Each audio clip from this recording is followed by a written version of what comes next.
I am sick, as you can probably tell by my voice. This video was supposed to go up last Sunday, but I did not have the mental energy to film. I still don't have the mental energy to film, but here I am, responding to this crock of shit that you're about to see.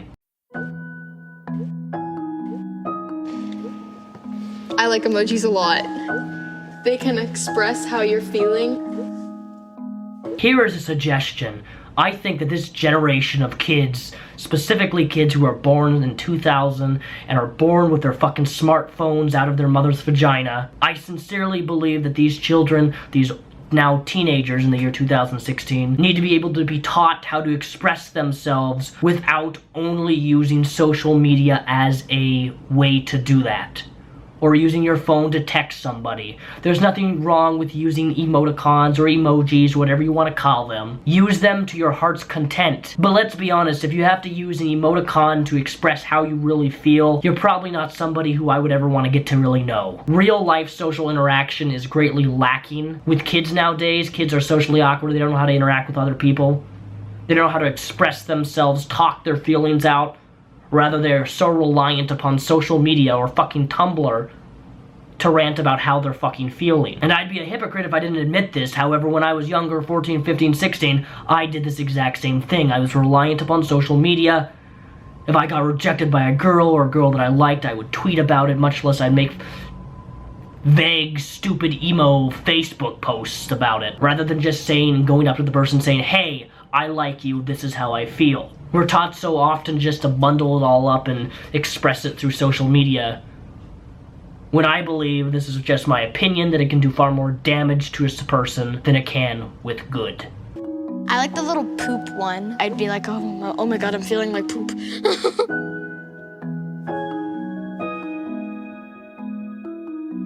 No, not this stupid question. Does emojis represent them? Here's the thing, just because you're not represented with the emoticon character with a penis, but you're actually a woman with a penis, just because you're not feeling represented does not mean that it is sexist, does not mean that it is transphobic, does not mean that it's homophobic, does not mean it's whatever. I am so sick and tired of everything around us having to be equally represented by everything. Whether it be more female directors, more female writers, more females in video games, more female protagonists in video games. Everything everywhere needs to be represented. My dog Mara, who's in her kennel right now chewing her goddamn bone, needs to be represented somehow, some way, but no, they only have brown dogs on my phone for emojis. They don't have a black dog with spots on her paw. Therefore, my dog is not being represented. Why does everything around us, everything we see and interact with, have to have a representation of someone, something, someone's identity, someone's sexuality, someone's this, someone's that, someone's skin color? They're all mainly pink. Or, yeah, that's pretty much it. They're pink or like a girl. Wow, the total irony here. She's only wearing a pink shirt. Well, maybe you shouldn't wear a pink shirt. Maybe show a little bit more variety in your clothing. But hey, you know, you're a girl and you're wearing a pink shirt, but somehow you still don't feel represented because she's wearing pink. There's no girls in the profession emojis unless you count being a bride a profession. I've got rock climbing, biking, playing basketball, and the girls are doing this.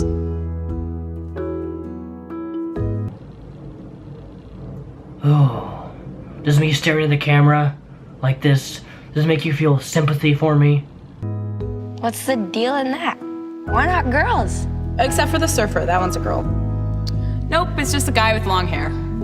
Really? A guy with long hair? Because from me, that emoticon kind of looked like it could be a guy or girl with long hair. And even if it wasn't a girl with long hair, that guy could be transgender. And how dare you incorrectly assume his or her gender based upon the length of their hair. Do you know what type of genitalia they may have from that emoticon? You could be damaging someone's identity by not representing them as a transgender person, because you know everybody needs to be represented in every way, in every form, in every fashion. Girls love emojis, but there aren't enough emojis to say what girls do. That's just how things are. At puberty, a girl's confidence plummets. Well, I wonder why. Maybe because we are putting standards on these young girls that they need to feel represented in every facet of their worldview. Much less what this is trying to emphasize here is that girls' confidence is kind of rooted in the fact of how they can express themselves through emojis. And I'm gonna be really honest with you, if you're a young girl putting your identity and your self-esteem in a goddamn phone emoticon, then you shouldn't have a phone, and your parents have utterly failed you. In fact, shame...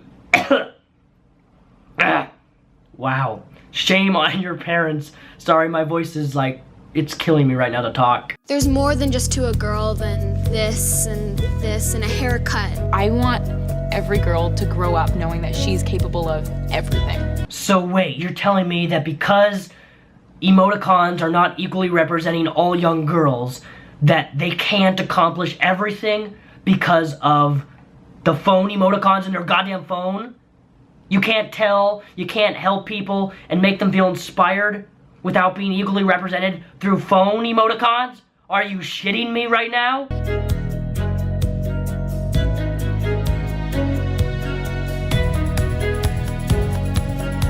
I want to see a female wrestler.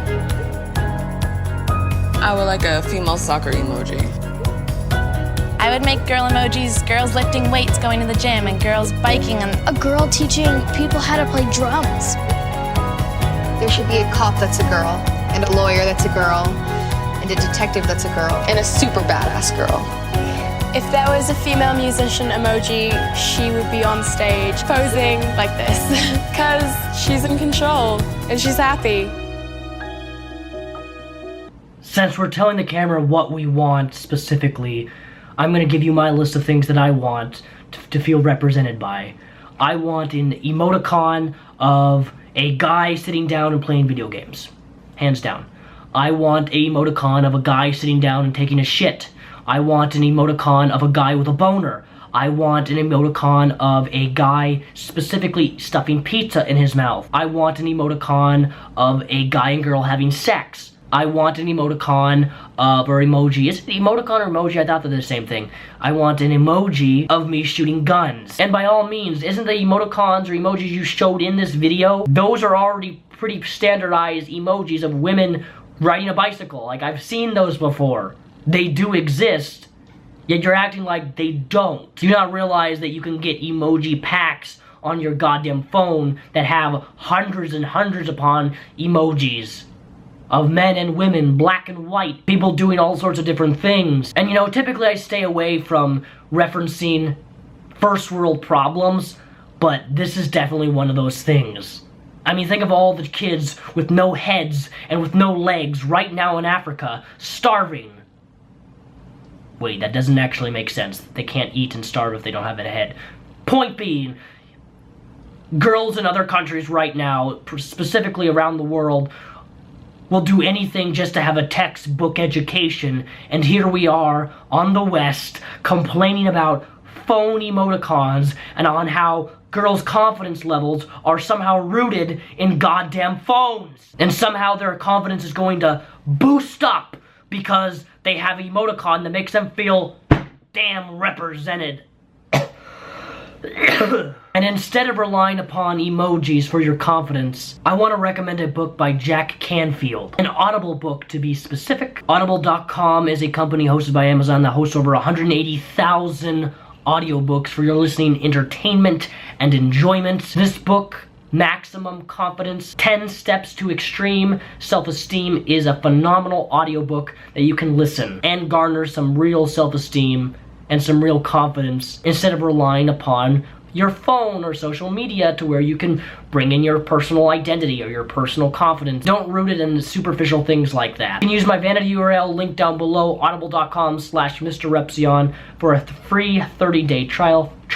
I use Audible on a day-to-day basis, and I especially use it a lot when I'm driving because, well, I don't have to actually pick up a book and read it. I can listen to it. So far, I have not run into a book that they have not had that I have listened to. I listen to a lot of Star Wars stuff through Audible. But again, if you use my vanity URL, audible.com/Mr. Repzion, you'll get a free 30-day trial. And I do recommend that book by Jack Canfield, because it's a book that really does establish how to have good self-esteem and have a good confidence level. And there's not very many self-help books out there, for me personally, that actually do a good job of how to establish a good self-esteem.